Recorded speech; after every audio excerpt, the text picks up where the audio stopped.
Jakarta mengalami dilema karena kebutuhan lahan pemakaman bertambah seiring meningkatnya angka kematian. Sementara itu, lahan yang tersedia semakin menipis akibat pembangunan infrastruktur dan kepadatan penduduk. Pada tahun 2025, jumlah penduduk di Jakarta telah mencapai 10 juta jiwa, dan di tahun 2024, angka kematian di Jakarta yang tercatat sebanyak 92 ribu jiwa. Di Jakarta Barat sendiri, angka kematian yang tercatat sebanyak 18 ribu jiwa. Tingginya angka kematian tersebut tentu saja mempengaruhi kebutuhan akan lahan pemakaman. Salah satu TPU di Jakarta Barat yang masih memiliki lahan pemakaman yaitu TPU Tegal Alur.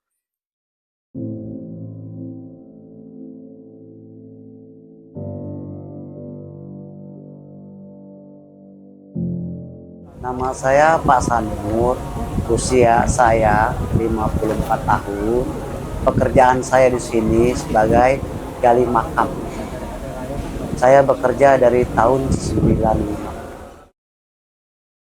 Untuk pendaftaran pemakaman yang harus kita perlukan berkas-berkasnya itu fotokopi KTP almarhum, fotokopi KTP penanggung jawab, pengantar RT RW, dan kakak, kartu keluarga.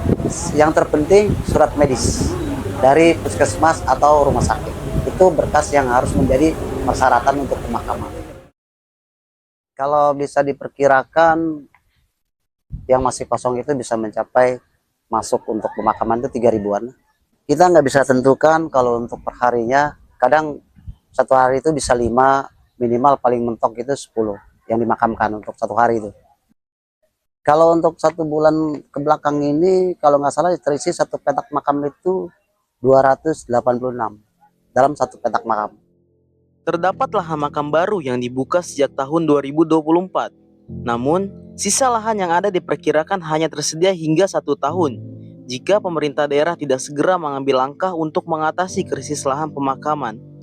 Kondisi dari lahan makam baru ini juga tampak gersang karena tanahnya menggunakan tanah berbatu sisa proyek MRT yang keras dan dipenuhi bebatuan. Ya, sangat berisiko sekali karena tanahnya itu kan berdasarkan sedikit ada pasir gitu ya. Kalau memang nanti ada hujan atau makam-makam yang baru itu bisa terkikis karena adanya air, turun air. Ya, mungkin untuk pemadatan seperti itu. Kita tinggal tunggu instruksi dari pimpinan ya. Untuk buka lahan baru kita juga belum tahu. Karena yang ada ini kita juga masih kita gunakan. Entah kapan habisnya kita belum tahu. Instruksi dari pimpinan nanti untuk buka lahan baru. Karena kita ini kan hanya mempekerjakan saja gitu.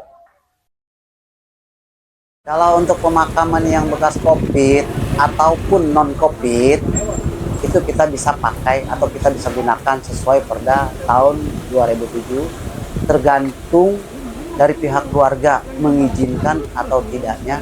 Kita kalau memang pihak keluarga mengizinkan mau seperti itu, kita bisa layani dengan baik, kita bisa pakai untuk lahan yang dinamakan COVID ataupun non COVID. TPU Tegal Alur juga menghadapi kondisi banjir setiap kali musim hujan membasahi Jakarta Barat. Makam-makam yang tanahnya lebih rendah dari jalanan di sekitarnya selalu digenangi oleh air. Kalau untuk banjir makam ini datangnya musim hujan aja sih. Kalau nggak ada musim hujan kita nggak ada kena banjir. Kalau untuk kesurutan air ini kita berusaha. Biar gimana caranya air surut kita berusaha dalam proses 2 atau 3 hari untuk membuat surut. Penyebab utamanya terjadinya banjir di pemakaman itu sebenarnya bukan masalah tidak ada jalan air ya. Ini yang pernah saya lihat berdasarkan dari aliran kalinya itu pinggirnya jebol. Itu yang menyebabkan makam ini terendam banjir. Akibat saluran air kalinya itu jebol. Kita bantu dengan penyedotan ya. Karena kita di sini ada mobil tangki, kita bantu dengan pembuangan. Kita bersihkan saluran airnya, kita longgarkan jalan airnya, kita bantu juga dengan penyedotan sama mobil tangki. Kita buang. Setiap waktu kita lakukan dengan upaya kita sebisa mungkin. Gimana caranya agar tidak tergenang, agar tidak banjir lagi. Karena memang yang tadi saya bilang, air ini bukan penyebabnya dari pemakaman tersendiri. Karena banjirnya pemakaman ini disebabkan oleh kalinya jebol. Jadi pinggiran kalinya itu jebol, nah itu terkait semestinya bukan TPU atau pemakaman yang harus merapikan. Itu terjadinya pemakaman banjir karena dari air kali. Memang kalau yang namanya musim hujan wajar, mereka komplain wajar.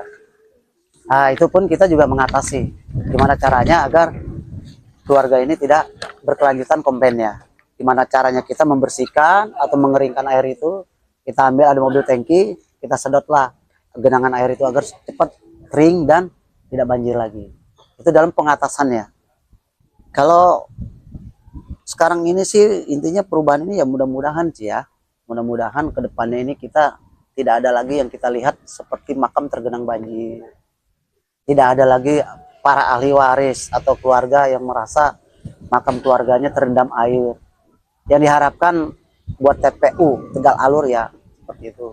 Artinya nanti tidak ada yang namanya komplain-komplain lagi, tidak ada yang namanya kita melihat ada genangan air lagi di makam. Ya memang sangat miris sekali. Kalau memang makam terendam air sangat miris sekali. Makanya kita upayakan gimana caranya biar tidak tergenang dan terendam. Dengan tadi saya katakan kita bantu dengan penyedotan dari mobil tangki. Perubahannya ya kepengennya tidak ada lagi tergenang air. Krisis lahan makam tidak hanya sekedar keterbatasan ruang, tapi juga menjadi cerminan dari kepadatan kota dan kurangnya perencanaan jangka panjang. Lantas, di manakah tempat peristirahatan terakhir bagi warga Jakarta jika lahan semakin habis?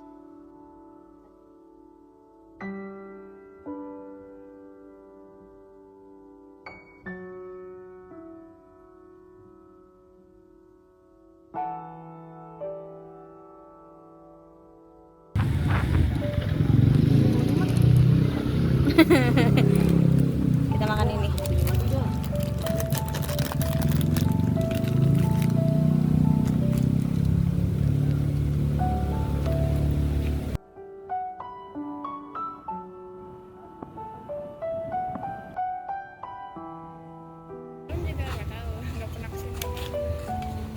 Coba yuk.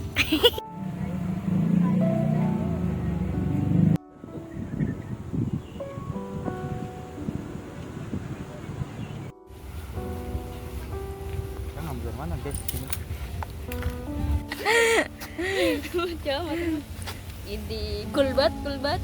Yaudah, kita lapar, Pak. Mengirimin alamat rumah saya nih, Pak. Iya, kita belum makan, Pak. Bibir saya kering. Apa, Pak?